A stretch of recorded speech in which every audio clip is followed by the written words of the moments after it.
Ready. స్వామి చిన్నమయ్యప్ప స్వామి జనం మన సన్నిధానం స్వాములు అందరికీ ఇప్పుడు ఉన్న స్వాములకి శబరిమల వెళ్ళిన స్వాములకి శబరిమల వెళ్ళొచ్చిన స్వాములకి అందరికీ స్వామి చరణం. 2025 డిసెంబర్ 31 రేపు నూతన సంవత్సరం ప్రారంభమవుతుంది స్వామి. ఈ సంవత్సరం మన సన్నిధానంలో ఆఖరి పడి పూజ. స్వామి శరణం అయ్యప్ప శరణం.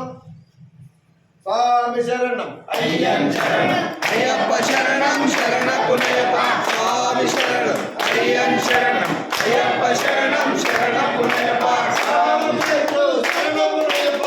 రెండవ మెట్టు శరణపునయప్ప మూడవ మెట్టు శరణపునయప్ప. స్వామి శరణం అయ్యన్ శరణం అయ్యప్ప శరణం శరణపునయప్ప